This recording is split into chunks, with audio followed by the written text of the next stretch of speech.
আমাদের অনন্য স্টোরি সকল প্রকার পার্ট গল্প দেখতে আমাদের চ্যানেলটি সাবস্ক্রাইব করে পাশে থাকা বেল আইকনটিতে ক্লিক করে অল নোটিফিকেশন অন করে দিন। আপনি খুব খারাপ ক্যাপ্টেন, খুব খারাপ। আপনি আমাকে এতগুলো দিন অনেক কষ্ট দিয়েছেন। একটা ফোন কলও কি আমার জন্য প্রাপ্য ছিল না? আদরে কণ্ঠে সৌম্য বলে উঠল। আপনি বড্ড নরম মনের মানুষ পিউ। এত নরম হলে কিভাবে চলবে? মানুষ তো আপনাকে সহজে ভেঙে দিয়ে চলে যাবে। পিউ সৌম্যকে আরো শক্ত করে জড়িয়ে ধরে। পিউয়ের মনে হচ্ছে ছেড়ে দিলেই সৌম্য আবার পালিয়ে যাবে। পিউকে মাথায় হাত বুলিয়ে দিতে দিতে সৌম্য বলে উঠল, আপনি জানেন না দূরত্ব ভালোবাসা বাড়ায়? না, আমি জানি না, জানতেও চাই না। পিউয়ের সাবলীল উত্তর। মুস্কি হেসে পিউয়ের কপালে গাঢ় চুমুর পরশ আঁকে সৌম্য। যত দুপুর গড়াচ্ছে সূর্যের তেজ হু হু করে বাড়ছে। বাইরে একদণ্ড টেকা যাচ্ছে না। সূর্যের উত্তাপে মাটিসহ মরুভূমির বালুর মতো উত্তপ্ত হয়ে আছে। কোনো ফাঁকফোকর গলিয়েও ধরণীতে কোনো হাওয়া বইছে না। পাখপাখালি পর্যন্ত গাছের পাতা চিপায় ঘাপটি মেরে বসে আছে। মাঝে মাঝে দু একটা কাকের কাকা ডাক শোনা যাচ্ছে। একদিকে প্রচুর গরমের ভেতর জার্নি করে এসেছে, তন্মধ্যে খাবারের অনিয়ম, ভয়ভীতি, অনুপযোগী পরিবেশ, সব মিলিয়ে স্বর্গের অবস্থা নাজুক। বাসে এসেই সে হড়হড় করে বমি করে দিল। মাথা চক্কর দিয়ে উঠছে বারবার। তনুজা ধরে ধরে দুর্বলতায় স্বর্গের বেডরুমে স্বর্গকে এনে শুয়েই দিলেন আর নিজে চলে গেলেন স্যুপ বানাতে। শরীরে শক্তি পাচ্ছে না স্বর্গ। এই মুহূর্তে ভিটামিন স্যালাইন পুশ করা জরুরি। নিজের ফোন, ওয়ালেট, ব্যাগ সবকিছু হারিয়ে গেছে স্বর্গের। আহিয়ানের দুর্ধর্ষতার কথা মনে পড়তেই শরীর শিউরে উঠল স্বর্গের। হঠাৎই স্বর্গের শয়নকক্ষের দরজা খুট করে খুলে গেল। রুমে প্রবেশ করলো মুহিত। মুহিতকে দেখে বুকের ধুকবুকানি বেড়ে গেল স্বর্গের। মনে হচ্ছে এখনই লাভ অ্যাটাক এসে যাবে। মুহিতের আর্মি ইউনিফর্মের আকর্ষণীয় রূপে স্বর্গ ভুলে গেল চোখের পলক ফেলতে। উফ, কে বলেছে এই বেটাকে এত সুন্দর হতে? এ বেটা রাস্তায় চলাফেরা করে কিভাবে? মেয়েরা কি তাকে নজর দিয়ে গিলে খায় না? শোয়া থেকে উঠে বসতে চাইল স্বর্গ, কিন্তু শরীর সায় দিল না। বসা মাত্র মাথা ঘুরে উঠল। আউচ বলে মৃদু শব্দ করে আবার ধপ করে শুয়ে পড়ল স্বর্গ। মুহিত বিচলিত হলো। দৌড়ে স্বর্গের কাছে এসে দুটো বালিশ উঁচু করে দুই বাহু ধরে স্বর্গকে শুয়ে দিল। মুহিত এতটাই স্বর্গের কাছে চলে এলো যে দুজন দুজনের হার্টবিট শুনতে পাচ্ছে। মুহূর্তেই চোখাচোখি হলো দুজনের। এতটা কাছে তার প্রেয়সী। বুকের ভেতর অবাধ্য ইচ্ছে আন্দোলন করে বাইরে বেরিয়ে আসতে চাইছে। নিজেকে কন্ট্রোল করা মুশকিল হয়ে যাচ্ছে। নিজেকে ভয়াবহ শাসিয়ে সরে আসতে চাইল মোহিত। অমনি খপ করে শার্টের কলার ধরে ফেলল স্বর্গ। প্লিজ নড়বেন না মেজর। আপনার হৃদয় স্পন্দন শুনতে আমার ভালো লাগছে। আপনি আমার কাছে থাকলে আমার ভালো লাগে, নিজেকে সেফ মনে হয়। বলতে বলতে স্বর্গ মোহিতের গালে আঙুল ছুঁয়ে ছুঁয়ে ঠোঁটের কাছে আনলো। দুই আঙুলের সহায়তায় মুহূর্তের টকটকে লাল ঠোঁটে টিপ ধরল স্বর্গ। আবেশে চোখ বন্ধ করে ফেলল মোহিত। কণ্ঠ খাদে ফেলে বলে উঠল, নিজেকে কন্ট্রোললেস লাগছে স্বর্গ। আমি অনেকক্ষণ ধরে সবকিছু আয়ত্তে আনার চেষ্টা করছি। প্লিজ আমাকে সীমানা পার হতে বাধ্য করবেন না। আমাকে শক্ত করে জড়িয়ে ধরবেন মেজর। স্বর্গের আকুল নিবেদন। কিভাবে মানা করবে নিজের মোহিনীর এমন আবদার? মোহিত পারল না স্বর্গের আকুতি ফিরিয়ে দিতে। দুহাত দিয়ে জড়িয়ে চেপে ধরল বুকের সাথে। স্বর্গ মোহিতকে এমনভাবে ঝাপটে ধরল যেন কেউ চাইলেও আর তাদের আলাদা করতে না পারে। মোহিতের মনে হচ্ছে এই মুহূর্তে স্বর্গকে সে যদি বুকের ভেতর পুড়ে ফেলতে পারত, তাহলে বুকের ভেতর যে উত্তাল দাবানলের সৃষ্টি হয়েছে সেটা নিভে যেত। আপনাকে ভালোবাসি মোহিত। আপনি আমার ভালো লাগার একমাত্র ঔষধ। আপনি কাছে আসার পর থেকে আমার সকল ক্লান্তি, খারাপ লাগা উধাও হয়ে গেছে। আপনি কি সবসময় এভাবে আমার পাশে থাকবেন মেজর? দুহাতের তালুতে স্বর্গের মুখের আদল ধরে নাকে ছোট করে একটি চুমু দিয়ে মোহিত আদর স্বরে বলে উঠল, যেভাবে চাইবেন সেভাবেই আমি আপনার পাশে থাকবো স্বর্গ। সমস্ত সাক্ষ্য প্রমাণের ভিত্তিতে আদালত আহিয়ানকে ফাঁসির আদেশ ধার্য করেছে। আশরাফ চৌধুরীর কাছে পুলিশ মারফত খবর পাঠানো হলো সে যেন একবার হলেও তার পুত্রকে দেখতে আসেন। হাসপাতালে বেডে শুয়ে শুয়ে নাকি সুরে কেঁদে খবর পাঠালেন, যেই ছেলে তার দেশ ও দেশের মানুষের ক্ষতি পৌঁছায়, সে আর যাই হোক, সে আশরাফ চৌধুরীর ছেলে হতে পারে না, কখনোই না। আমার এই জীবদ্দশায় আমি জেনে বুঝে কোনোদিন কোনো একটা পিঁপড়ে পর্যন্ত মারিনি। আমার ছেলে কিনা বলেই কান্নায় ভেঙে পড়লেন আশরাফ চৌধুরী। যেসব মেয়েগুলোকে আহিয়ান পাচার করেছে এবং নির্মমভাবে হত্যা করেছে তাদের পরিবারের কাছে সংবাদ মাধ্যমে মিডিয়ার সামনে ক্ষমা চাইলেন। আদালত যাতে দ্রুত তার ফাঁসি দিয়ে দেয় এটা নিয়েও তিনি কঠোর মতবাদ জানালেন।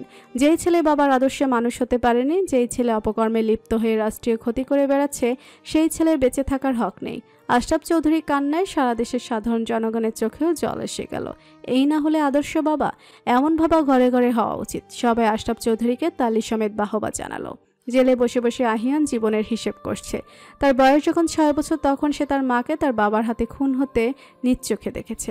শুধু তাই নয়, এ বিষয়ে আহিয়ান যদি কাউকে কিছু জানিয়ে দেয় তাহলে তাকেও মায়ের মতো গলা টিপে চিরজীবনের মতো চুপ করিয়ে দেবে বলে হুমকি দিয়েছে। মাটির ভালোবাসাহীন আহিয়ান বড় হয়েছে হেল্পিং হ্যান্ডের হাতে। বাবা আশরাফ চৌধুরী প্রতিদিন নিত্য নতুন মেয়ে নিয়ে এসে বাসায় ফুর্তি করে বেড়াতো। বাবার শয়নকক্ষে অন্য একটি মেয়ের যৌন চিৎকার আহিয়ানকে প্রচুর কষ্ট দিত। প্রথম সে দোকান চেপে ধরে কান্না করত, মাঝে মাঝে আলমারির ভেতরে লুকিয়ে পড়ত। আশরাফ চৌধুরী প্রায় নেশায় বুঁদ হয়ে আহিয়ানকে প্যান্টের বেল দিয়ে পেটাতো। বাবার হাত থেকে রক্ষা পেতে আহিয়ান তার বাবাকে প্রতিশ্রুতি দেয় উনি যেভাবে চাইবেন আহিয়ান সেইভাবেই নিজেকে প্রকাশমান করবে। তবে আজ কেন তার বাবার তার প্রতি এত ঘৃণা? এটা কি ঘৃণা নাকি নিজেকে বাঁচানোর নতুন নাটক? আহিয়ানের 31 বছরের জীবনে সে কখনো দেখেনি আশরাফ চৌধুরীকে সামান্যতম বুকে ব্যথা অনুভব করতে। তবে এক রাতের ব্যবধানে হার্ট অ্যাটাক এসে গেল। আশরাফ চৌধুরীর সাজানো নাটক বুঝতে পেরে কষ্টে বুক ফেটে কান্না এলো আহিয়ানের। সে তো বলেনি টাকার বড়াই দেখিয়ে তাকে এখান থেকে মুক্ত করতে। সে শুধু চেয়েছে তার বাবা তার শেষ সময় এসে তাকে একবার হলেও দেখে যাক। মমতা মাখা হাতটা মাথায় রেখে দুটো ভালো ভালো কথা বলে সান্ত্বনা দিয়ে যাক। গড়িয়ে পড়া জল আঙুলের সাহায্যে মুছে টোকা দিয়ে দূরে ছুঁড়ে ফেললো আহিয়ান। এরপর উঠে দাঁড়ালো, পাশে থাকা কারারক্ষীকে কাছে ডাকলো। কেটকেটে কণ্ঠে কারারক্ষী বলে উঠল, কি চাও? আহিয়ান বাঁকা হেসে বলল, মেজর মুহিত ওয়াসিফ। পুষ্টিকর খাবার, ইনজেকশন, ভিটামিন, স্যালাইন আর বেড রেস্টের প্রভাবে কয়েকদিনে অনেকটা সুস্থ হয়ে উঠেছে স্বর্গ। ঘরে বসে থাকতে তার একদম ভালো লাগছে না। বাইরে যাবার জন্য মন হাঁসফাঁস করছে। সুখ চলে গেছে গতকাল। নাফিস মাহমুদ দুপুরে খেয়ে ভাত ঘুম দিয়েছেন। উঠবেন সে সন্ধ্যায়। কোয়ার্টারের মাঠটাতে হেঁটে বেড়াতে পারলে ভালো লাগতো। বিকেলে ছোট ছোট বাচ্চারা কেউ সাইকেল চালায়, কেউ দৌড়াদৌড়ি করে, কেউ ব্যাডমিন্টন খেলে, কেউ বা আবার বসে বসে আড্ডা দেয়। প্রত্যেকটা অফিসারের বাংলোর সামনে সুসজ্জিত ফুলের বাগান দেখলেই মন ভরে যায়। সাথে কচি নরম ঘাস। মাঝে মাঝে স্বর্গের মনে হয় সে যদি গরু হতো তাহলে মাঠের সব ঘাস একদিনে সাবার করে ফেলতো। বিশেষ করে জেনারেলের বাংলোর সামনের ঘাসগুলো। মনের সকল ভাবনাকে একপাশে সরিয়ে স্বর্গ তার কক্ষ পরিত্যাগ করে ড্রয়িং রুমে নেমে আসলো। সেখানে কাউকে পরিলক্ষিত হলো না। সোফায় ধপ করে বসে পড়ল স্বর্গ। আজকের বিকালটা তার কাছে সাংঘাতিক অলস মনে হচ্ছে। সোফায় হেলান দিয়ে দাঁত দিয়ে নখ কাটতে কাটতে হঠাৎ মোহিতের কথা মনে পড়ল তার। মোহিতের আজ অফ ডে, ওকেই তো নিয়ে যাওয়া যাবে। ভাবনাটা মাথায় আসতেই ইয়াস বলে তুড়ি মারল স্বর্গ। যেই ভাবনা সেই কাজ। পা টিপে টিপে স্বর্গ মোহিতের কক্ষের দিকে অগ্রসর হলো। মোহিতের দরজার সামনে এসে দুরু দুরু বুকে ঠক ঠক শব্দ করলো স্বর্গ। বিছানায় বসে ল্যাপটপে কিছু ব্যক্তিগত কাজ সারছিল মোহিত। হঠাৎ দরজায় নখের শব্দে কাজে ব্যাঘাত ঘটল। এই টাইমটাতে মামা মামি দুজনেই ঘুমায়, আর মা তো কখনোই আসে না। মোহিতই কাজের ফাঁকে গিয়ে মায়ের সাথে সময় কাটায়। তাহলে কে আসলো? কাজ বাদ দিয়ে ল্যাপটপ অফ করে বসা থেকে উঠে দাঁড়ালো মোহিত। খুট করে দরজা খুলে স্বর্গকে নিজের রুমের দরজার সামনে দেখে ঠান্ডা সমীরণ বয়ে গেল মোহিতের প্রাণে। না চাইতেও ঠোঁটে ফুটে উঠল প্রশস্ত হাসি। স্বর্গ মেরুন রঙের একটি কুর্তি পরেছে, সাথে ম্যাচিং করা প্লাজাও। গলায় ঝুলানো স্কার্ফ, ঘাড় সমান বাদামি চুলগুলো দুপাশে ছাড়া। মুখে কোনো প্রসাধনের ছোঁয়া নেই, তবুও তাকে পৃথিবীর সবচেয়ে মোহনীয় মনে হয় মোহিতের। স্যালাইনের প্রভাবে মুখটা গুলোমুলো লাগছে। মোহিতের মনে হলো মেয়েটাকে একটা টুপ করে চুমু খেয়ে ফেললে মন্দ হয় না। কিন্তু চাইলেই কি মেজর জেনারেলের মেয়েকে যখন তখন চুমু খাওয়া যাবে নাকি? মনকে বহু থুমকি ধামকি দিয়ে নিজেকে স্বাভাবিক করল মোহিত। মুখে হাসি বজায় রেখে বলে উঠল, আরে স্বর্গ, আপনি ভেতরে আসুন। মোহিতের মুখে আপনি সম্বোধন শুনে রাগের মেটা 600 ফারেনহাইট হলো সামনে দাঁড়ানো মানবীর। তৎক্ষণাৎ পিছন ফিরে হাঁটা দিল সে। সাথে সাথে মোহিত বেককল বনে গেল। নিজেকে নিজেই প্রশ্ন করল, কি হলো মেয়েটার হঠাৎ? মোহিত আবার বলে উঠল, কি প্রবলেম হয়েছে স্বর্গ? আমাকে খুলে বলুন। ভেতরে আসবেন না? স্বর্গ মুখে কাঠিন্য বজায় রেখে বলে উঠল, না যাব না। তখন মুড ভালো ছিল, এজন্য এসেছিলাম। এখন মুড খারাপ হয়ে গেছে, তাই চলে যাচ্ছি। দরজায় নক করে আপনার বিশেষ সময় নষ্ট করার জন্য আন্তরিকভাবে দুঃখিত। মাফ করবেন। বলেই দুহাত জোর করে চলে যেতে উদ্যত হলো। মোহিত জানে মেয়েদের মুড সুইং হয়, নিজের বোনকে দিয়ে জলজ্বলন্ত প্রমাণ মোহিত, তাই বলে সেকেন্ডের ব্যবধান নেই। স্বর্গকে মোহিত অনেক দিন ধরেই দেখে আসছে, সেকেন্ডের মাঝে এমন আমূল পরিবর্তন কখনোই চোখে পড়েনি। মেয়েটি যথেষ্ট ম্যাচিউর। তাহলে মোহিত কি কোনো অন্যায় করে ফেলেছে? নিজের অজান্তেই কি স্বর্গের কোমল মনে আঘাত দিয়ে ফেলেছে? ভাবনা থেকে বের হতেই মোহিত দেখতে পেল স্বর্গ তার রুমের ত্রিসীমানায় নেই। মোহিত মাথায় হাত দিয়ে চারপাশে উকিঝুঁকি মেরে চিল্লিয়ে উঠল, আরে পাখি গেল কোথায়? সৌম্য মিশন থেকে ফেরার পর থেকে পিউ আর সৌম্যের ভ্যালেন্টাইন চলছে প্রতিদিন। লাভবার্ডের মতো সুযোগ পেলেই দুজন দুজনকে ছাড়া থাকতে পারছে না। ডিউটি টাইম শেষ হতেই সৌম্য পিউকে নিয়ে ঘুরে বেড়ায়, নিজেদের মতো করে সময় কাটায়। দুজনের বন্ডিংও খুব ভালো, তারা দুজন দুজনের প্রতি যথেষ্ট লয়াল। তাদের সম্পর্ক এখন মধুপূর্ণ। আপনি নামক সম্বন্ধকে টাটা বাই বাই জানিয়ে তুমিতে চলে এসেছে। ক্যান্টনমেন্টের ভেতরে নির্ঝর আবাসিকের লেকের পাড় দিয়ে হাত ধরে হেঁটে বেড়াচ্ছে সৌম্য আর পিউ। হঠাৎই পিউর ফোনের কর্কশ রিংটোনে প্রেমে ব্যাঘাত ঘটল তাদের। ঝটপট ফোন বের করে স্বর্গের মায়ের নম্বর দেখতেই ভুরু কুচকে এলো পিউয়ের। স্বর্গ তার ক্লোজ ফ্রেন্ড হলেও স্বর্গের মায়ের সাথে খুব কম কথাই হয়েছে তার। চিন্তিত হয়ে ফোন রিসিভ করে সালাম দিতে ওপাশ থেকে স্বর্গের আওয়াজ পাওয়া গেল। পিউ কুশল বিনিময়ের জন্য প্রশ্ন করার আগে স্বর্গ ঝনঝনানি কণ্ঠে বলে উঠল, ওই হাবলু, মেজরের বডিগার্ড, তোকে কি বলে সম্বোধন করে রে? পিউ বুঝালো কোনো ঝামেলা নির্ঘাত হয়েছে, না হলে সৌম্য তাকে কি বলে সম্বোধন করে এসব সে কেন জানতে চাইবে। তাই স্বর্গকে না ঘাটিয়ে সিধেভাবে বলে দিল, তুমি বলে ডাকে। তোকে আদর করে কি বলে ডাকে? উদ্বিগ্ন হয়ে জানতে চাইল স্বর্গ। মাঝে মাঝে বাবু, জান পাখি, টুকটুকি কখন কি বলে সেটা কথার মোডের ওপর ডিপেন্ড করে। কেন হঠাৎ এই প্রশ্ন কেন? স্বর্গ ঝাঁঝালো কণ্ঠে বলে উঠল, তোর ওই মেজরের বডিগার্ডকে বলবি প্রতিদিন যেন ওই রসকসহীন করলা মেজরের 1 ঘন্টা করে লাভ ক্লাস নেয়। না হলে এতদিন মেজর একা পানিশমেন্ট দিয়েছে, এবার থেকে বাপিকে বলে বাপিকে দিয়েও 1 হালুয়া টাইট করব। বলেই খট করে কল কেটে দিল স্বর্গ। স্বর্গের এহনো রণমূর্তি দেখে ভড়কে গেল পিউ। পিউয়ের মুখের দিকে তাকিয়ে সৌম্য বলে উঠল। ঠোঁট উল্টে পিউ বলল, স্বর্গ তোমাকে পানিশমেন্ট দিবে। সৌম্য বড় বড় চোখ করে জিজ্ঞেস করল, সে কি? আমি কি করলাম আবার? তুমি কিছুই করনি, করেছে মেজর। সৌম্য অবাকের সহিত প্রশ্ন করল, কি করছে মেজর? সেটা তো আমিও জানতে চাই। বলেই বিজ্ঞান ন্যায় ধ্যান করল পিউ। নামিরা এখন 9 মাসের অন্তঃসত্ত্বা, পেটটা অনেকটাই ফুলে উঠেছে। রাতে ঘুমাতে অসুবিধা হয় তার। সোহাগ খেয়াল করেছে রাতের বেশিরভাগ সময় ওয়াশরুমে কাটায় মেয়েটা। খাবার দাবারেও চরম অনীহা এসেছে। ডক্টর বলেছে এই টাইমটাতে প্রচুর সেফলি চলাফেরা করতে হবে। সোহাগ ভার্সিটি থেকে ছুটি নিয়েছে সেজন্য। দিন যত যাচ্ছে সোহাগ তত ভয়ে সিটিয়ে যাচ্ছে। একাই অচেনা দেশে সে কীভাবে সামলাবে নামিরার ছোট বাচ্চাকে। সোহাগ মনে মনে ভাবল, নামিরার মাকে যদি এখানে আনা যায় তাহলে নামিরাও ভালো থাকবে, মাও ভালো থাকবে। অনেক ভেবেচিন্তে সোহাগ মোহিতের নম্বর ডায়াল করলো। চারিদিকে ব্যবসা গরমে দম ফেলতেও যেন কষ্ট হচ্ছে। সূর্যের উত্তাপ যেন আগুন ধরিয়ে দিচ্ছে ধরণীতে। এসিড ঠান্ডা হাওয়ায় শরীর যেমন দ্রুত হিম হয়, তেমনি বাইরে বের হলে যেন গায়ে আগুন ধরে যায়। একটু বৃষ্টির শীতলতা উপভোগ করতে পারলে মন্দ হতো না। মোহিত আজ অনেক ব্যস্ত। অফিসিয়াল কাজে একদণ্ড রেস্ট নেবার ফুসরত মিলছে না। রোদের মধ্যে দৌড়াদৌড়ির কারণে ঘেমে নিয়ে একাকার অবস্থা। এর মধ্যে জেল সুপার জরুরি তলব করেছে। মোহিতের সাথে জেল সুপারের কী কাজ সেটাই ভেবে চলেছে মোহিত। ভাবনার সুতো ছিঁড়ল রিংটনের শব্দে। স্ক্রিনের সোহাগের নম্বর দেখে বুক কেঁপে উঠল মোহিতের। জরুরি দরকার ছাড়া সোহাগ কখনোই মোহিতকে কল করে না। ফোন কানে তুলে হ্যালো বলতে সোহাগের উচ্ছ্বসিত কণ্ঠ শোনা গেল। মোহিত কিছুটা শান্ত হয়ে কুশল বিনিময় পর্ব শেষ করলো। সোহাগ ইতস্তত করে বলে উঠল, মোহিত, নামিরার যে কোনো সময় লেবার পেইন উঠতে পারে। আমি একা এখানে সাহসে কুলাতে পারছি না। তুমি জানো নামিরার মুখ থেকে একটু আহমূলক শব্দ আমার হৃদয়ে কতটা ব্যথা সৃষ্টি করে। লেবার পেইনে নামিরা এই বিদেশ বিভুঁইয়ে কাতরাবে, এটা আমি সহ্য করতে পারবো না। আর তাছাড়া নামিরার একটা সাহস দেবার মানুষ প্রয়োজন। জানি একটা অন্যায় আবদার করতে যাচ্ছি, তবু নামিরার ব্যাপারে আমাকে একটু নয় অনেকটাই স্বার্থপর বলতে পারো। সোহাগ অপরাধীর ন্যায় কণ্ঠ খাদে ফেলে বলল, যদি কিছু মনে না করো মাকে একটু পাঠাবে, মা তো অনেকটাই সুস্থ এখন। বলে নীরব শ্রোতা হয়ে মোহিতের উত্তরের প্রতীক্ষায় রইল সোহাগ। স্মিত হেসে মোহিত উত্তর করল, এত ইতস্ততার কি আছে সোহাগ ভাই? আমি মাকে বলে আপনাকে সবকিছু জানাবো, আপনি চিন্তা করবেন না। আরও বিভিন্ন কথা বলে সোহাগকে ভরসা দিয়ে লাইন কেটে দিল মোহিত। মোহিত চিন্তিত মনে বসে অপেক্ষা করছে ক্রিমিনাল ভিজিটিং রুমে। তার বোধগম্যই হচ্ছে না আহিয়ান কেন তার সাথে কথা বলতে চাইছে।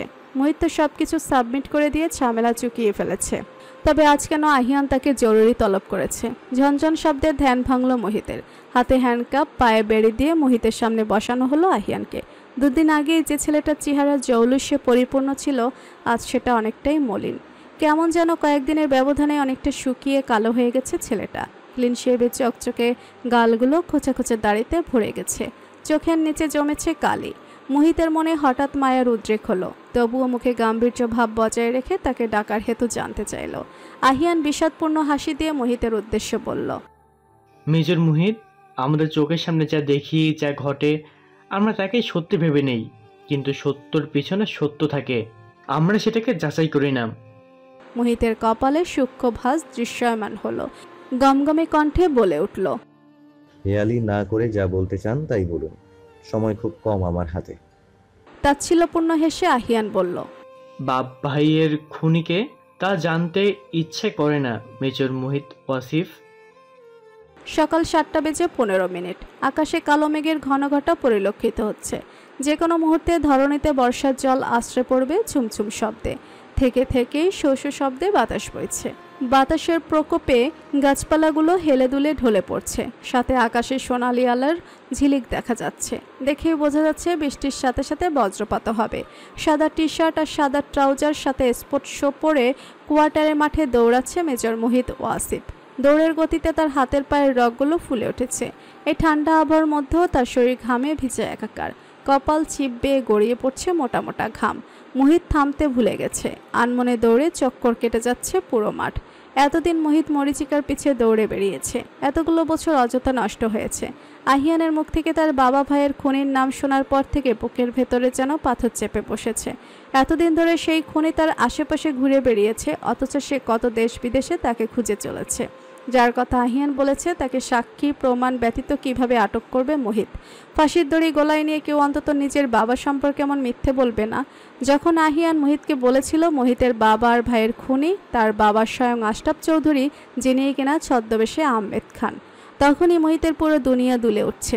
মানুষটি চমৎকার অমায়িক। সমাজ, মানুষ, দেশ নিয়েই যেন তার সকল চিন্তা। মোহিত নিজেও বিভিন্ন কাজে তার সান্নিধ্যে এসেছে। কখনো মোহিতের মনে হয়নি লোকটি একজন নরঘাতক। আহিয়ান যখন তার বাবার অপকর্মের কথাগুলো মোহিতকে বলছিল, তখন মোহিত তার চোখে চিকচিক করা মুক্তোর ন্যায় জল দেখতে পেয়েছে। আহিয়ান কথাগুলো মোহিতকে বলার পর অনুরোধ করে মোহিতের হাত চেপে ধরে বলেছে, মেজর, আমাকে আজই ফাঁসিতে ঝুলিয়ে দিন। কয়েকদিনের প্রত্যেকটা মিনিট আমার কাছে সর্প দংশনের মতো মনে হচ্ছে। আমার শ্বাস নিতে কষ্ট হচ্ছে মেজর, প্লিজ আমাকে আজকেই ফাঁসিতে ঝুলিয়ে দিন, প্লিজ। একই কথা বারবার বলতে বলতে হাসতে হাসতে লাফানো শুরু করে আহিয়ান। দ্রুত দুজন পুলিশ এসে তাকে ধরে নিয়ে যায়। এরপর মোহিত কাউকে কিছু না বলে সিক্ত নয়নে দ্রুত গতিতে বেরিয়ে আসে জেল থেকে। আশরাফ চৌধুরীর সম্পর্কে তথ্য জোগাড় করার পথ এতটাও সুগম হবে না। আশরাফ চৌধুরীর দিকে আঙ্গুল তোলার আগে মোহিতকে এই সমাজের মানুষ আঙ্গুল তুলে বসে থাকবে। কিভাবে হবে বাবা ভাইয়ের হত্যার খুনির শাস্তি? না, মোহিত আর ভাবতে পারছে না। 1 ঘন্টা ধরে দৌড়ানোর ফলে তার বুকে প্রচুর ব্যথা অনুভূত হয়। দৌড়ের গতি কমিয়ে দাঁড়িয়ে যায়। মাঠের নরম ঘাসের শরীর এলিয়ে দিয়ে চিত হয়ে শুয়ে পড়ে। এই পৃথিবী, এই সময়, এই জীবন, সবকিছু তার কাছে বিষাক্ত লাগছে। হাতে থাকা স্মার্ট ওয়াচের স্ক্রিনে টাচ করে সময়টা দেখে নিল মোহিত। আজ আর অন্য কোনো এক্সারসাইজ করার প্রয়োজন নেই। অলরেডি সে 880 ক্যালোরি লস করেছে শুধু দৌড়ে। একটু আগে যেই আকাশ কালো মেঘে ছেয়ে গেছিল, তা এখন সূর্যের তেজে পরিপূর্ণ। কথায় আছে, যত গর্জে তত বর্ষে না। আসলেই তাই। নিজের বরাদ্দকৃত রুমে এসে টাওয়েল নিয়ে মোহিত ওয়াশরুমে চলে গেল। লম্বা একটা শাওয়ার নেবার পর বেরিয়ে এলো মোহিত। এখন ভালো লাগছে। ব্রেকফাস্ট করার জন্য ডাইনিং টেবিলে গিয়ে সবাইকে গুড মর্নিং জানালো। টেবিলে সবাইকে দেখলো, স্বর্গকে না দেখে মনে চিন্তার উদ্বেগ হলো, তবুও কিছু প্রকাশ করলো না। মোহিত প্লেটে একটি পরোটা আর ভাজি নিয়ে নিল। পরোটা ছিঁড়ে মুখে পুড়তে পুড়তে মিসেস তারিনকে উদ্দেশ্য করে বলে উঠল, মা, সোহাগ ভাই ফোন করেছিল। নামিরার যখন তখন লেবার পেইন উঠতে পারে। ভাইয়া একা ভয় পাচ্ছে। তোমাকে নামিরার পাশে থাকতে বলেছি, তুমি কি যাবে? মিসেস তারিন কিছুক্ষণ মৌনও রইলেন। এর মধ্যেই নাফিস মাহমুদ বলে উঠলেন, আপা যাও না, মেয়েটা একা একা আছে, তোমারও শরীরটা এখন অনেক ভালো, ঘুরে এসো, ভালো লাগবে। তনুজা চুপচাপ সবার কথা শুনে বলে উঠল, আহা, এভাবে কেন বলছো তোমরা? আপার সিদ্ধান্ত আপাকেই নিতে দাও। মিসেস তারিন লম্বা একটা দীর্ঘশ্বাস নিলেন। মুহিতকে উদ্দেশ্য করে বলে উঠলেন, এখানে আছি, মনে হচ্ছে তোমার বাবার কাছাকাছি আছি, তার গন্ধ আমার নাকে লাগে, মনে হয় সে আমার সাথে আছে। নামিরা আমার মেয়ে, তার প্রতি আমার কর্তব্য অবশ্য পালনীয়, আমি অবশ্যই যাব। তবে মোহিত, তোমার কাছে আমার একান্ত অনুরোধ থাকবে, তোমার সকল সমস্যার সমাধান করে ঘরে একটা বউ আনো। সোহাগ নামিরাকে দেশে আনার ব্যবস্থা করো। তোমার বাবা কেন তাদের দূরে সরিয়ে রেখেছিল তা আমার কাছে সেদিনই স্পষ্টমান ছিল, তবুও সব জেনে বুঝে আমি চুপ ছিলাম, কারণ কোনোদিন তোমার বাবার কথার ওপর আমার গলার আওয়াজ তুলিনি। কখনো আমি তাকে প্রশ্নবিদ্ধ করিনি, যার উত্তর দিতে গিয়ে তিনি মাথা অবনত করবেন। মানুষটা নেই, তার স্মৃতি নিয়ে আমি কোনো রকম বেঁচে আছি। আমি তোমাদের একসাথে সুখে দেখে হাসি মুখে মরতে চাই। যে কটা দিন বাঁচবো, তুমি, নামিরা, তোমার বউ সোহাগকে নিয়ে বাঁচতে চাই। মাম্মা তো বেশি কিছু আবদার করেনি রে বাবা। মিসেস তারিন আবার বলে উঠলেন, আমি যেতে চাই আমার মেয়ের কাছে, কিন্তু ফেরার সময় আমাকে একা ফিরিয়ে এনো না, আমি ওদের সাথে নিয়ে ফিরতে চাই। বলেই মোহিতের দিকে অসহায়ের মতো তাকিয়ে রইলেন মিসেস তারিন। সবার চোখের কোণায় জমা হলো জল, কারোরই আর পেট ভরে খাওয়া হলো না। মোহিত মিসেস তারিনের হাতের উপর হাত রেখে আশ্বস্ত করলো। স্বর্গ ঘরে দরজা আটকে বসে আছে। আজ কয়েকদিন ধরে সে মোহিতের সাথে কথা বলে না। মোহিত অনেকবার সুযোগ পেতেই কথা বলার চেষ্টা করেছে, কিন্তু স্বর্গ পাত্তা দেয়নি। কেন দেবে? প্রেমিকা হিসেবে সে কি বেশি কিছু আবদার করেছে? একটু আদর করে কথা বললে কি এমন ক্ষতি হয়? একটু বেশি ভালোবাসলে কি খুব লস হয়ে যায়? স্বর্গ যথেষ্ট ম্যাচিউর একটা মেয়ে, সে জানে তার মতো মেডিকেল অফিসারের এসব মানায় না। তবুও ভালোবাসার ব্যাপারে সে ইম্যাচিউর হয়েই থাকতে চায়। মোহিতকে এসব ব্যাপারে এক বিন্দু ছাড়ও দেবে না। মোহিত তাকে আদর কেন করবে না? নানি দাদির মতো সারাক্ষণ আপনি আপনি করে বেড়ায়। বেটা খাটাস না, আর ভাত খাবো না, কথাও বলবো না। এরই মাঝে তনুজা এসে দরজায় নক করে স্বর্গ বলে ডেকে উঠল। অনেকক্ষণ ডাকার পর দরজা খুলল স্বর্গ।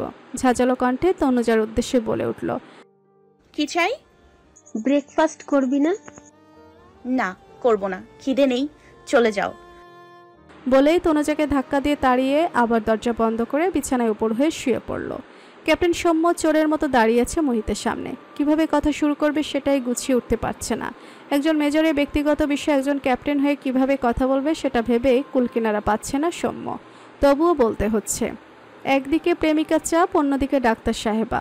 সৌম্যের কাচুমাচু দেখে মোহিত কপাল কুঁচকে ভরাট কণ্ঠে জিজ্ঞেস করে উঠল, কি ব্যাপার ক্যাপ্টেন, এমন চোরের মতো ভান ধরে আছো কেন? 5 মিনিটের মধ্যে ঘটনা খুলে না বললে বিদায় হও, কাজ আছে আমার। বলে ঘস ঘস করে কলম দিয়ে লিখতে শুরু করলো মোহিত। জিভ দিয়ে শুষ্ক ঠোঁটজোড়া ভিজিয়ে নিল সৌম্য। এরপর মিনমিন করে বলে উঠল, স্যার, বিষয়টা কিন্তু খুব সেন্সিটিভ। বললেও শাস্তি পাবো, না বললেও শাস্তি পাবো, অনেকটা শাখের করাতের মতো। মোহিত এবার সোজা হয়ে বসে বলে উঠল, নাটকবাজি করা ছাড়া আর কিছু জানো না ক্যাপ্টেন? জি স্যার, জানি। সেটাই এখন বলবো। বলেই সৌম্য মোহিতের সামনে চেয়ার টেনে নিয়ে বসে পড়ল। টেবিলের উপর থেকে পানির বোতল নিয়ে ঢক ঢক করে খেয়ে গলাটা ভিজিয়ে নিল। স্যার, আমার হালুয়া টাইট করার চিন্তা বাদ দেন, আপনি আপনার চিন্তা করেন। আপনার তো সামনে ভীষণ বিপদ। মেজর জেনারেল এর মেয়ে, বুঝছেন, মানে আপনার ডাক্তার নেই। বলেই মোহিতের চোখের পানে চাইল সৌম্য। মোহিতের প্রশ্নবিদ্ধ চাহনি দেখে সৌম্য বুঝে নিল মেজর পুরো ঘটনা শুনতে চাচ্ছে। সৌম্য এবার নিজেকে মেলে ধরে আয়েশ করে বলতে শুরু করলো, স্যার, মেয়েটা বোধহয় আপনাকে ভালোবাসে, সে একটু কেয়ার চাচ্ছে আপনার কাছ থেকে। বিষয়টা ঠিক কেয়ার না, কিভাবে যে বলি। অন্যপাশে মুখ ফিরিয়ে মিনমিন করে ফেলল, আদর বলতে পারেন। কথাটা শোনা মাত্র খুক খুক করে কেসে উঠল মোহিত।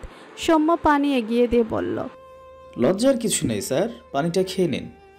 সৌম্য লজ্জা লজ্জা ভাব নিয়ে মোহিতকে উদ্দেশ্য করে বলে উঠল, বয়সে আপনার থেকে ছোট হলেও প্রেমের অভিজ্ঞতায় বড়। আমার কথা মাথায় রাখবেন স্যার। আজ আমি গেলাম, ম্যাডামকে একটু কেয়ার, মানে ওইটা আর কি, ওইটা দিয়ে একটু। বলেই রাজাদের যেমন সৈন্যরা কুর্নিশ করে ওইভাবে সৌম্য প্রস্থান নিল। সৌম্য যাওয়া মাত্র মোহিতের ফর্সা গালে লজ্জার আভা ছড়িয়ে পড়ল। লাজুকতায় আপনি আপনি হাসি চলে আসছে তার। এমন সময় মোহিতের কেবিনে প্রবেশ করলেন নাফিস মাহমুদ। নাফিস মাহমুদকে হঠাৎ করে তার কক্ষে দেখে ভেবাচাকা খেল মোহিত। স্যালুট দিতেও ভুলে গেল। নাফিস মাহমুদ সেসব গায়ে মাখলেন না, গদগদ হয়ে মোহিতের উদ্দেশ্যে বলে উঠলেন, তোমার মা অস্ট্রেলিয়া যাবার আগেই তোমার হবু বউকে যদি তাকে দেখিয়ে দেই কেমন হবে মোহিত? মামার এমন ভিত্তিহীন কথায় চিন্তিত হয়ে মোহিত জিজ্ঞেস করলো, কিসের বউ স্যার? নাফিস মাহমুদ খুশিতে গদগদ হয়ে জিজ্ঞেস করলো, ক্যাপ্টেন তুলিকা ফার্নাসকে তোমার কেমন লাগে? মোহিত ভাষা হারিয়ে ফেলল মুখের। এরা বাপ মেয়ে তাকে পেয়েছে কি? যখন যার যেভাবে খুশি অত্যাচার চালাচ্ছে, এ আবার কোনো নতুন মুসিবত হাজির করতে চাইছে। স্বর্গ জানলে তো মোহিতকে সরাসরি ক্রসফায়ার দিবে। নাফিস হাসি মাখা কণ্ঠে বলে উঠল, কি ভাবছো মোহিত? স্যার, আমি ক্যাপ্টেন তুলিকাকে সেইভাবে পর্যবেক্ষণ করে দেখিনি। মিনমিন করে জবাব দিল মোহিত। দেখোনি কি হয়েছে? একটু পরেই দেখার ব্যবস্থা করে দিচ্ছি। বলেই ফোন টিপে হ্যালো বলে মোহিতের কেবিন থেকে বেরিয়ে গেলেন। মোহিত অসহায়ের মতো বসে রইল। মাথায় কিছুই ঢুকছে না তার। পিউকে নিয়ে একটা কফি শপে যাবার জন্য তৈরি হচ্ছে স্বর্গ। কফি শপটা নতুন খুলেছে, ফেসবুকে বেশ হাইপ উঠেছে। এখানে ছবি তোলার কর্নার রয়েছে, আর তাদের রুপটপটা নাকি অনেক সুন্দর। স্বর্গ আর পিউ ঠিক করেছে আজ তারা শাড়ি পরবে আর সুন্দর সুন্দর ছবি তুলবে। পিউ পরবে গোল্ডেন কালারের জর্জেট শাড়ি আর স্বর্গ পরবে ব্ল্যাক। আয়নার সামনে বসে আছে স্বর্গ, শাড়ি পরেছে সে, ম্যাচিং অর্নামেন্টস পরেছে তার সাথে। বাদামি চুলগুলো কাঁধের দুপাশে ছেড়ে দিল একপাশে সিথি করে। ঠোঁটে লাগালো টকটকে লাল লিপস্টিক, চোখে ভালোভাবে মাস্কারা লাগিয়ে নিল। মুখে ব্লাশনের টাচ আপ দিলেই সাজ কমপ্লিট। হাতে চুড়ি পড়তে পড়তে পিউকে কল দিল স্বর্গ। পিউ উত্তর দিল রাস্তায় গাড়ি নিয়ে অপেক্ষা করছে। তনুজার কাছে বলে বেরিয়ে গেল স্বর্গ। কাঙ্ক্ষিত রেস্টুরেন্টের দোতলা এসে উপস্থিত হলো পিউ আর স্বর্গ। খাবার অর্ডার করে বসে গল্প করছে তারা দুজন। হঠাৎই স্বর্গের চোখ যায় কর্নারে থাকা টেবিলে। সেখানে দেখতে পায় মোহিত একটি মেয়ের সাথে হেসে হেসে কথা বলছে, আর মেয়েটি ঠাট্টার ছলে বারবার মোহিতের গায়ে হালকা করে ছুঁয়ে দিচ্ছে। এসব দৃশ্য দেখে স্থির থাকতে পারল না স্বর্গ। মাথা ঘুরে উঠল তার, চোখের কোণে জমা হলো জল। একসময় তা বর্ষণের রূপ নিল। দম বন্ধ হয়ে হাঁসফাঁস লাগছে। এখানে থাকলে মরে যাবে সে। মোহিতের পাশে অন্য মেয়েকে দেখে কষ্টে বুকের ছাতি ফেটে যাচ্ছে তার। চেয়ার ছেড়ে উঠে বাইরে বের হতে চাইল, শরীর সায় দিল না। লুটিয়ে পড়ল রেস্টুরেন্টের মেঝেতে। চিন্তিত মুখে স্বর্গের বেডের চারপাশে কেউ বসে আছে, কেউ বা দাঁড়িয়ে আছে। হঠাৎ অজ্ঞান হবার কারণ কেউ খুঁজে পাচ্ছে না। নাফিস মাহমুদ হাত মুঠি করে ঠোঁট ছুঁয়ে বসে বসে ভাবছেন, মেয়ে সেজে গুজে খুশি মনে রেস্টুরেন্টে গেল, সেখানে কি এমন দেখলো যে জ্ঞান হারালো। তিনি তো মেয়ের সুরক্ষার জন্য বাইরে দুটো সোলজারকেও রেখেছিলেন। পিউ মেয়েটাও তো মুখ খুলছে না। জ্ঞান হারানোর পেছনের ঘটনা কি? মোহিত থেকে থেকে ঘেমে উঠছে শুধু, মুখ দিয়ে কিছুই প্রকাশ করতে পারছে না। ভেতরে নানান ধরনের ভয়ানক চিন্তায় বমি বমি ভাব হচ্ছে তার। আর কেউ না জানলে মোহিত তো জানে স্বর্গ কেন জ্ঞান হারিয়েছে। তনুজা মেয়েকে হাতে পায়ে তেল মালিশ করেই যাচ্ছেন। মিসেস তারিন স্বর্গের মাথায় হাত বুলিয়ে দিচ্ছেন আর দোয়া দুরুদ পড়ছেন। নিমেষেই খুট করে খুলে গেল দরজা। একজন নার্সকে সাথে নিয়ে কিছু মেডিসিন সমেত হন্তদন্ত হয়ে রুমে প্রবেশ করলো পিউ। স্টেথোস্কোপ কানে দিয়ে কিছুক্ষণ নিরীক্ষণ চালালো। এরপর প্রেশার মাপতে মাপতে বলল, আঙ্কেল, ভয়ের কিছু নেই। অতিরিক্ত টেনশন থেকে প্রেশার ফল করে প্যানিক অ্যাটাক এসেছে। এমনিতেই ও এখনও দুর্বল, এজন্য সামান্য টেন্স হতেই আর নিউরন কাজ করেনি, এক্ষুনি জ্ঞান ফিরবে। বলেই হাতে থাকা একটি নল স্বর্গের নাক বরাবর ঢুকিয়ে দিল। দক্ষ হাতের কৌশলে নিমেষেই জ্ঞান ফিরল স্বর্গের। জ্ঞান ফিরেই পিউকে উদ্দেশ্য করে ফ্যাসফেসে কণ্ঠে বলে উঠল স্বর্গ, গুঁতোটা আসতে দিলে কি ক্ষতি হতো তোর? হ্যাঁ দেখ, চোখ দিয়ে পানি এসে গেছে। বলে চোখের কোণা থেকে অশ্রুবিন্দু এনে দেখালো। পিউকে কিছু বলার সুযোগ না দিয়ে নাফিস মাহমুদ হুমড়ি খেয়ে পড়লেন মেয়ের উপর। সে কেন জ্ঞান হারিয়েছে, কি দেখে ভয় পেয়েছে? যে তার মেয়েকে প্যানিক অ্যাটাক দিয়েছে তাকে খুঁজে পেলে শুলে চড়াবেন বলে মেয়েকে প্রতিশ্রুতি দিলেন। দাঁত দিয়ে নখ কামড়াতে কামড়াতে মনে মনে মোহিত বলল, নিজেকে আগে শুলে চড়তে হবে। তনুজা কিছু বলতে নিবে তার আগেই দুর্বল কণ্ঠে স্বর্গ বলে ওঠে, অনেক রাত হয়েছে, সবাই ঘুমাতে যাও, আমার ঘুম পাচ্ছে খুব। পিউ সকলকে উদ্দেশ্য করে বলল, আপনারা ওকে একটু স্পেস দিন প্লিজ। রাতে ফ্রেশ ঘুম হলে সকালেই সুস্থ হয়ে যাবে। বলেই কিছু মেডিসিনের লিস্ট দিয়ে গেল তনুজার হাতে। আন্টি, টাইমলি মেডিসিনগুলো ওকে দিবেন। পিউ তনুজার উদ্দেশ্যে আরও বলল, আন্টি, স্বর্গ এখনও একটু দুর্বল আছে। আপনারা খেয়াল রাখবেন কোনো বিষয় নিয়ে ডিপ্রেসড বা মারাত্মক লেভেলের টেনশন যাতে না করে। কদিন আগে ও কত বড় মেজারেবল লাইফ থেকে ব্যাক করেছে, একথা আমরা সকলেই জানি। আমি চলে যাচ্ছি আঙ্কেল, চিন্তা না করে আপনারাও শুয়ে পড়ুন। বলেই নার্সকে নিয়ে বেরিয়ে এলো পিউ। মেয়েকে ঠিকঠাকভাবে শুয়ে দিয়ে এসির পাওয়ার বিষ করে একটি কাঁথা স্বর্গের গায়ে জড়িয়ে মিসেস তারিনকে নিয়ে বেরিয়ে গেলেন তনুজা মাহমুদ। নাফিস মাহমুদ মুহিতকে ইশারা দিয়ে নিয়ে বেরিয়ে গেলেন। ঘড়ির ঘন্টা, মিনিট, সেকেন্ডের কাঁটা 2-এর ঘরে পৌঁছানো মাত্র ঢং ঢং করে বেজে উঠল। চারপাশ নিস্তব্ধ, শুনশান। গুড় গুড় করে মেঘ ডাকছে, টুপটাপ শব্দে বৃষ্টি হচ্ছে। জানালার পর্দা ভেদ করে বৃষ্টির ছিটা ঘরে এসে পড়ছে। প্রত্যেকে হয়তো বেঘরে ঘুমোচ্ছে, কিন্তু মোহিতের চোখে কোনো ঘুম নেই। মোহিত উঠে দাঁড়িয়ে জানালা বন্ধ করে দিল। স্বর্গের জন্য মোহিতের কষ্টে বুক ফেটে যাচ্ছে। স্বর্গ যদি মোহিতকে নারী সংগঠিত কারণে ভুল বুঝে, মোহিত কখনোই নিজেকে ক্ষমা করতে পারবে না। মোহিতের মনে স্বর্গ ব্যতীত অন্য কারোর জন্য কোনো ফিলিংস তো দূরের কথা, কোনো মেয়ের ভাবনাই নেই। মোহিত জানে মোহিতের কাছে স্বর্গ কতখানি। আহিয়ান যখন স্বর্গকে অপহরণ করেছিল, মোহিতের মনে হয়েছে আহিয়ান তার জান নিয়ে পালিয়েছে। প্রতিটা সেকেন্ড মোহিতের শ্বাসরুদ্ধকর অবস্থায় কেটেছে। চাপা স্বভাবের জন্য মোহিত স্বর্গকে তার অব্যক্ত অনুভূতিগুলো কখনো বলতে পারেনি, অথচ স্বর্গ তার সকল অনুভূতি কি সুন্দর সাবলীলভাবে মোহিতকে জানিয়েছিল। রাশিয়ান পোর্টের কথা মনে পড়তে একটা লম্বা দীর্ঘশ্বাস ফেলল মোহিত। মোহিত নাফিস মাহমুদের কাছে পাত্রী দেখতে যাবে না বলে 2-3 বার মানা করার পরও নাফিস মাহমুদ আর লেফটেন্যান্ট জেনারেল মাহতিম কিবরিয়া জোর করে তাকে পাঠিয়েছে। শুধু তাই নয়, রেস্টুরেন্টের টেবিল পর্যন্ত তার মামাই রিজার্ভ করে ক্যাপ্টেন তুলিকা ফার্নাসকে ইনভাইট করেছে। এখন মোহিত যদি না যায়, মেয়েটার সামনে তার মামা ছোট হবে। মোহিত সিদ্ধান্ত নেয় যে দেখা করে মেয়েকে বুঝিয়ে বলে সবকিছু হ্যান্ডেল করবে, কিন্তু মেয়েটার গায়ে পড়া স্বভাবের জন্য সব ভেস্তে গেল।